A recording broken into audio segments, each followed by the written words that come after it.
So, ladies and gentlepoops, I thought I'd just do a wee voice recording because I'm now at the beginning of the walk to the facility, to the laboratory. They're walking to the lavvy. Nah, yeah, we're just walking to the laboratory scene. We've just finished drawing the bridge when they cross over the bridge over the river. Got 3 images left to draw for the walk before they hit the lab, the facility. So yeah, I just thought I'd do a wee audio because I've not really chimed in. I'm beginning to see the finish line. This is exciting. I'm beginning to see the finish line. I keep getting waves of excitement, mixed with crippling depression at how much is still left to be done. No, it's just that the main thing I keep feeling for this is how fucking lucky I am to be able to do this. Like, I am insanely grateful that I'm, like, drawing this film, that I'm drawing this movie. When I think back over my life and all that kind of stuff, and how I had never even pictured close to creating something like this. And I've just kind of woken up, early 30s. I woke up essentially mid-20s, but even in my mid-20s I never would have thought of this, that this would get to this. It's very peculiar. It's a very bizarre feeling to feel like you've kind of woken up in a position that's just extremely fortuitous, really. I'm looking over now at the folder for the movie that's got all the drawings in it that I've done, and I'm aware that anybody who's seen this, they're like, yeah, but you've put in all the work. It's like, yeah, but that's the minimum you could do, really.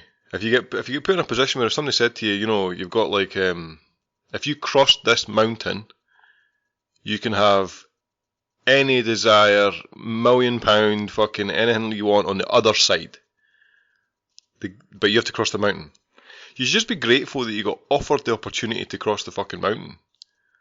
Like, some people don't even get given that opportunity to do something, of that magnitude. And that's why I just feel eternally grateful that this is what's going on. Like, I'm actually doing a CANNAMAN movie. I just feel so fucking lucky. Bear in mind, I've spent 3 hours today solid drawing, and this has been kind of like a slow day. So that last image took about just slightly under an hour, over an hour. Had something to eat, and I'm essentially doing this, and then I'll go back and draw another couple of scenes. It's like 8:10 at the moment. 8:10, I'm looking at the laptop as well. 8:10, the 6th of May, 2023 at 8:10, 9 minutes past 8, actually, but nevertheless, 9 past, whatever. So yeah, started this in September, really. The thought of it in September. I'd had waves of it, like, oh, it'd be cool to do a movie, throughout the year last year, but nothing serious. September was when I was like, I need to fucking get started on this, because this is going to take ages. September was when that feeling happened. October was when I begun the storyboard. November was when I started drawing it properly. And by the end of December, I'd done the first origin scene. That was essentially how it went. And now we're on May, and I'm about 4 scenes in. Essentially 5. One of the scenes has been kind of condensed, just because it's the way it's went. One of the other things I've noticed about doing this as well is that, because earlier on tonight when I was having tea, I was watching Garfield, but I was watching the Garfield behind the scenes thing, where it's like they shows you them drawing their comic book sketches for the newspapers, and Jim Davis and his team, they're drawing the comic books for the newspapers, and then it showed you the film actually is called Garfield Gets Real. I didn't even watch the film, I just watched the special features when I was eating tea, and the features was like the animation process, and then drawing the comic sketch and then doing the voices and stuff. And one of the things I noticed the most about it is that there are a fucking team of like 40 people behind all that shit. So they've got a team of 5 guys that do the comic book sketches, the comic book fucking panels. Team of 5 guys, including the Jim Davis guy. So 4 of them with him. And then for the voices, there's like 20 people to do the voices for the movie. And for the animation process, they fucking output it to Seoul in Korea, if that's how you say that. And they've got their team over there doing it, as well as a miniature team over here. And I'm looking at this, fucking eating my tea, looking over at the folder, thinking, where the fuck's my team? You know, it's just me sitting, drawing like a fucking maniac, you know, colouring it all. Because even at that, even when he does the comic book sketches, Jim Davis does the fucking the story for it. But he doesn't. And he does a sketch, but then he gets somebody over to ink over, then you get somebody else to then fucking do the wording, and he's got somebody else to do the colouring. You know, and not taking away the fucking product that they make or any of that kind of stuff. But there was a part of me that was kind of like, come on, lads, fuck's sake, you can. For there to be so many of you doing this, you should be producing something better. You know, it shouldn't be just like, I don't know. But that's what I took the most from it. I felt kind of chuffed. You know, one-man army fucking drawn up a storm try to get this fucking movie up and running. Now, inevitably, like, one of the things that people will be critical of, and rightly so, CANNAMAN and Donnie's legs and the agent and stuff like that, the legs don't move. You know, they're frozen in place. You know, when they're running, this fucking mid-hop fucking position. So that's something that's, like, if they had a team, that inevitably that would be something, because that's an extremely time-consuming thing to do. They would add on probably a month or two onto the work process, just to make that move, to make it seem more animated, essentially. And inevitably, that's going to have to be, that's the next stage of improvement. I need to make their legs move when they're running. That's something that needs to happen. Maybe season 3 is when I'll introduce that. But just to see how much more work's involved just making that happen. But yeah, it was quite good to just see that there's like they had a full team behind doing Garfield, you know, to make this thing. And the movie that they've made is, 77 minutes? How long does it say there? 74 minutes for the full movie. And I don't know how long the CANNAMAN movie is going to be. I'd probably estimate 54, you know, just to be fucking specific. But at the moment, I've got 32 and a half minutes worth of content, scenes 1 to 4. I've still to input the bit at the beginning that's got the sponsors and the dreamlike stage, where there's like the flashes of the film. I've still to input that, and obviously I've still to do when they go into the lab, they find the fucking phone, whatever they're looking for. Agent comes a knocking, and then the Spider-Mite shows up, kicks fuck at everybody, and then eventually after the fight scene, I've still to do all this, you know. So once they get on the boat, then the flashes at the end for the Amsterdam thing, and then roll the fucking credits. I also came up with the idea yesterday or the day before, that at the beginning of the film, before the dream stage even happens, we're going to do like a little prologue of CANNAMAN and Donnie sitting in a cinema, just about to watch the CANNAMAN movie, and Donnie's being himself, usual, like, what the fuck is this? This is fucking shit. This is going to be a fucking shit movie. All that kind of stuff, you know. CANNAMAN's going, Donnie, it's going to be good. You know, it's going to be fun. You know, fuck you, CANNAMAN, prick. You know what you're talking about. You know, that kind of shit. Yeah, so I thought that yesterday. Literally fucking made me giggle, so I was like, oh, that's going in. But yeah, just to summarise for this fucking little audio diary number, I am extremely fucking grateful. Extremely grateful to be able to do this. You know, I'm very, very grateful and lucky to be given the opportunity to climb this mountain. You know, and what's on the other side, I have no idea. If on the other side is simply an end product of the film, then that's the way it is. But I would really like it to be that on the other side of this movie is an opportunity to be able to be financially and burst for fucking doing this. And I don't mean in a way that that's the only method. I would kind of like to put all my time into making these animations for the rest of my life. I'd like to just do this for life. I would just like to be my job. And it's like, this is all I do.